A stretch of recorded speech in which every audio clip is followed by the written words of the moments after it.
أعوذ بالله من الشيطان الرجيم. بسم الله الرحمن الرحيم. إن في خلق السماوات والأرض واختلاف الليل والنهار لآيات لأولي الألباب. أعوذ بالله من الشيطان الرجيم. بسم الله الرحمن الرحيم. السلام عليكم ورحمة الله وبركاته. abatulabe yokusapoti izamu in Uganda olunaku olwaliro tukomyewo mu leisure time gyembaddemu omwami nanfunza sibu wekitiibwa. Assalamu alaikum warahmatullahi. Wa alaikum salam wa rahmatullahi. Sheikh Abdurrahman Migadde bw'omulengera omanyirawo obwengula tubuyingidde biidhnillahi subhana era nga gwe musomo gwe tukyaliko tugubojja katonotono insha Allah nga bwe mugamba Muganda agamba nti enkoko esondako enaamira naffe tukoonako kamukamu. Olwaleero tuzze n'enkyukakyuka y'omwezi biidhnillahi subhanahu wa ta'ala. Soka weyanjulire kuba tulaba oba batuleeko salaamu insha Allah tulabe ensonga gye tugenda okukwatako biidhnillah. Alhamdulillah wassalatu wassalamu ala nabiyyina maulana Muhammad sallallahu alayhi wa sallam. أحييكم بتحية الإسلام ألا وهي السلام عليكم ورحمة الله وبركاته. وعليكم السلام ورحمة الله وبركاته. أمانيا بتوا عبد الرحمن سدام ميغادي Operations Manager Support Islam in Uganda. نعم. Get community نسمع كفوق وينقولا بإذن الله سبحانه وتعالى. Barakallahu fikum wa jazakumullahu khaira. Abatulabeyo ngabo tunyumye nawo onyumye insha Allah. Kitugendako insha Allah kikwatagana enkyukakyuka y'omwezi oba kibayita moon mu lulimi oluzungu biidhnillah. Sebo wekitiibwa nga tunagenda ku nkyukakyuka y'omwezi badde nsaba abatulaba obeere ng'osooka obanyonyole omwezi kiki era kiri kitya biidhnillah, then awo tuba tugende ku nsonga yaffe biidhnillah. Well, biidhnillah tugenda kutegeera omwezi kiki, omwezi gufaana gutya, omwezi guliwa era gukola ki. Omwezi Allah tabaraka wa taala yagutonda in circular shape, yani nga gwa round nga circle nga olawo omucungwa. Omwezi guno gwetoloola ensi, ensi gye tuliko, ate yo ensi neetoloola enjuba. Teekayo obwongo bw'amaanyi omuntu atulaba ku sapoti za mu Uganda kubanga ebintu bino awuli ayinza kikoonako Sheikh ng'alinganga gw'olaba akoonyeko kikooni so nga kintu kitegeeza ddala kyayogera bw'agamba nti omwezi gwetooloddwa. Omwezi gwetoolola ki? Omwezi gwetoloola ensi. Earth, the moon, omwezi gwetoloola ensi gyeta Earth. Ate yo ensi neyeetoloola omusana. Ebyo byonna biri mu space, biri mu bbanga eryo. So tutegedde omwezi gufaana gutya, omwezi guliwa era omwezi gukola ki, gukola kitangaala. Kakati mukama waffe jazakallahu khaira mpozi tugenderewo ddala insha Allah ku mulamwa gwaffe kiki ekiviirako enkyukakyuka y'omwezi. Naam. Okuva edda nedda abaatukulembera naku olwaleero baafangayo nnyo okwetegereza enkyukakyuka y'omwezi kubako baasinziiranga okutegeera ebiseera. Omwezi guno gukyukakyuka mu nkyuka ya mirundi ng'ena, olwo gulabika gwonna, olwo gutalabika, olwo gulabika nga gwa bitundu, olwo gutalabikirako ddala. So embeera eno yonna bwe yajjanga ng'eddiriŋŋana okumala ennaku 30, so okwo baasinziiranga okulaba nti batambuliza obudde bwabwe n'ebiseera nga basinziira ku nkyukakyuka y'omwezi.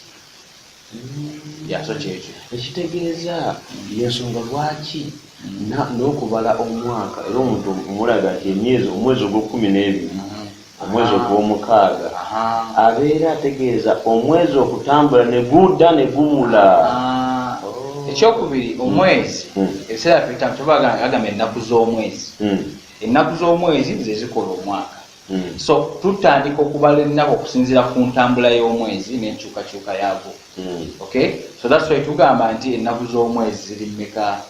Kyobola ne mu Busiraamu mu Ramadan era ogamba nti nabbi yagamba nti nusuumu liruyati wafuturu liruyati. okusiiba tusiiba tumaze kulabako nti gugo kubonese gulabise ate tusiibuluka luki netuvaamu netugenda mu idi kyokola nti okulaba kwaffe omwezi kuboneka kwako kituwa okutegeera obudde bwe tulimu n'ennaku ze tulimu okusinziira ebiseera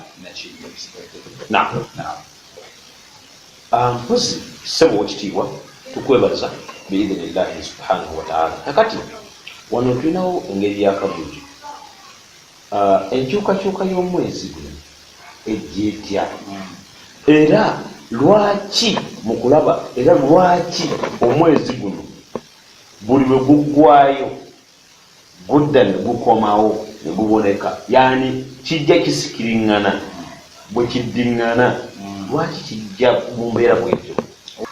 nenze ekibuzo kyo ng'obuuza enkyukakyuka y'omwezi ejjeetya era lwaki biddiriŋŋana. eno ye support Islam in Uganda togivaako. Support Islam in Uganda Facebook, YouTube. Semu kama fegenda maaso beerira enkyukakyuka y'omwezi wakyo bayita phases of the moon, emitendera kwe tulabira omwezi mu bbanga. Enkyukakyuka y'omwezi ng'egye tugulamu mu bbanga awo kisinziira ku light oba ekitangaala ekiba kiva ku njuba. Nti omwezi guno gufuna ekitangaala okuva ku njuba. Ekitangaala kiba kifunye ku njuba kwe tusinziira okulaba omwezi mitendera gino ena gye tugenda okwogerako wammanga. Ng'omutendera ogusooka gwe bayita new moon, we kaseera ke tubeeramu nga tulabirako ddala mwezi. Omutendera ogwokubiri gwe bayita first quarter of the moon, we tulabira ekitundutundu kyaki ky'omwezi. Nti ate omutendera ogwokusatu gwe bayita full moon, ke kaseera tulabira ddala omwezi mu bujjuvu bwagwo, mu bunene bwagwo ne mu kitangaala ekyagwo ekinene ekiwedde. Jjukira nti ekitangaala kitono nakibya ddala kuki? Ku njuba. Omutendera ogusembayo gwe bayita last quarter of the moon, ekatuntundu akola ki? Akasembayo. Kati stage zino gyeziraba nti omwezi guno nga tugulayo mu stage zino ennya, n'omwezi ogujja ebigenda okuba, n'omwezi ebigenda okuba okumala ebbanga lyonna. Naye okuva mu mutendera ogusooka okudda mu mutendera ogwokubiri kitwala ennaku 7. Ennaku 7 oba oluusi ennaku 8. Kikola ennaku 28 omwezi oba ennaku z'omwezi emeka? 3. So your distance eba period y'ennaku okuva ku stage esooka okudda ku stage eyokubiri. Era Allah tabaraka wa ta'ala yashikulaga mu Qur'an mu suratu Yunus aya ya 5. Tuzze ekyo twabagamba byonna bye twogerako olwaleero ebyobwengula n'ebisigadde byonna biva mu Qur'an. Allahu akbar. Kati Allah yatwetanga nga tulaga emitendera gy'omwezi guno n'ebisigadde. Lwaki tusiramuka nga bannasayansi bagera ate biri mu Qur'an? Allah atugamba mu suratu Yunus aya ey'okutaano nti huwa alladhi ja'ala ash-shamsa diya'an. Oyo Allahu tabaraka ta'ala ye yakola enjuba diya'an ng'eyakaayakana, wal qamara nuura, n'akola omwezi nuuran nga guleeta nga gwa kitangaala. Lwaki Allah yaleeta omwezi oluvannyuma lw'enjuba? Olw'ensonga nti light gye tufuna ku mwezi guno gyetuwa egijja kuki? Ku njuba. N'agamba nti waqaddarahu manazila. Allahu tabaraka wa ta'ala qaddara al-qamara manazila. Allah yateekateeka omwezi guno n'aguteekamu emitendera gye twalaba emitendera ena. Bwe twalaba new moon tukulabirako ddala first quarter of the moon, tulaba ekituntundu full moon, tulaba omwezi gwonna mu bujjuvu bwago ne last quarter of the moon. Naye ng'ebyo byonna lwaki Allah ta'ala yabiteekateeka n'abeera ng'abikola lita'lamu adada as-sinina wal hisab, nti ebitonde bye bibeere nga bitegeera adada as-sinin, tutegeere ebiseera eby'omwaka, wal hisab n'okubala tubalisa mwezi. Kyobola omwana otegeera omwaka tukubalira ku ki? Tukubalira ku myezi 12. lwaki okutegeera emyezi egyo nanyonanyona onategeera otya nti guno omwezi guweddewa guno guzzeeko kyokka nga tulabye manazira mutendera gwakuba nti gulabise kitegeeza nti enkyukakyuka y'omwezi guno yetulaga nti onkomerera omwezi guwedde oba koze ki oba gutandise kati gwe Abdurrahman osobola otya okufuna shiriki notandika n'ogatta ku Allah ng'omaze okutegeera nti Allah yateekawo manazira n'azoogera ma khalaqa Allahu dhalika illa bilhaq Allahu tabaaraka wa ta'ala teyakola ebyo byonna betwogeddeko wabula yabitonza lwa mazima si ddogo byonna byamazima temubirabako si kuteebereza omwezi gutukanya okuva mu stage enguddamu ente mukiraba n'amaaso tukiraba n'amaaso gaffe wallahi temufuna kitangaala ekyo tukiraba n'agenda mu maaso n'atugamba atya yufassilu l-ayati biqawmin ya'lamuun Allahu tabaaraka wa ta'ala ateekateeka obubonero buno n'abutwawulira eri abo ababutegeera oba eri abo abategeera abamanyi nti twogedde ku mitina ogitegedde Allah kutemedde ki ayati kati waliwo gw'obinyonnyola ng'olinganga amwebasizza kati oyo aba tamanyi tali mu bantu baagala kumanya so bino babinyonnyola muntu ayagala okumanya kyoba tuvuddeyo tubalage obwengula Allahu akbar banyedde emitendera Allah ajijja mukono mukirabye n'omugaso gwaki lwaki Allah yakarana wakati wa yaddira enjuba gye yakolemeza naye nazaako ki nazaako omwezi ng'omusanga wayi tuli mu tafsiri bitematema naye nga oyinza omusanga ng'avudde ku sapootiza mu Uganda ekyo oba okoze kibi nnyo mpozi mukama waffe owekitiibwa jazakallahu khaira ni waliyo akantu akata akalumya abantu omutwe kano ko kabatokosa suubira naawe ali eyo oyinza okubanga ofaanananga nze ntokosa gye katutokosaamu kagamba nti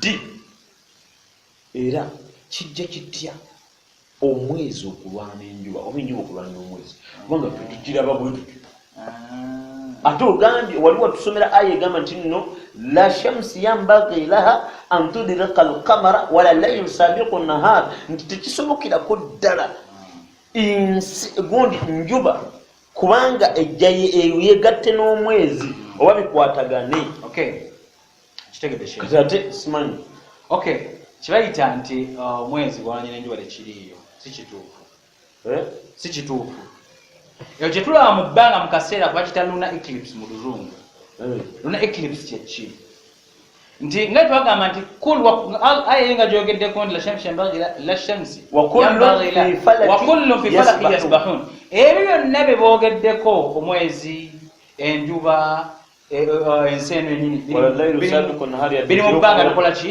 bitambula kati luna eclipse byetulaba olwaleero nti eclipse nti byalwanaganye byebiriwa nti mu kaseera ensi n'enjuba n'omwezi bwe bibeera mu lunyiriri lwe lumu omwezi guno gujja ne guyita mu kisiikirize ky'ensi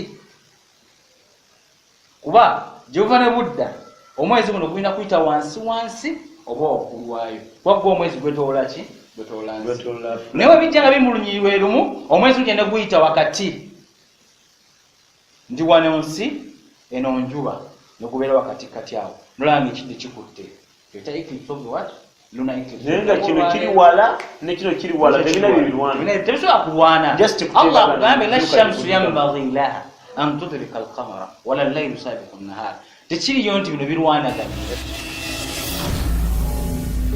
kyona omuzungu tasobola kugamba nti enjuba yalwanyira ki bakita lunar eclipse nti akakitulaba olwaleero kitegeeza nti omwezi teguyise bulijjo egulina kuyita gutera kuyita wansi oba waggulu waayo noera oguyise mu kisiikirize ky'ensi nga byonna biri wakati waki biri mu lunyiriri ki lwe lumu jazakallahu khaira wa barakallahu fikum mpozi ekibuuzo ekisembayo di omwezi wegulabikira obulungi gulabikira ddi obulungi kugamba nowulyanga gukusikiriza okulaba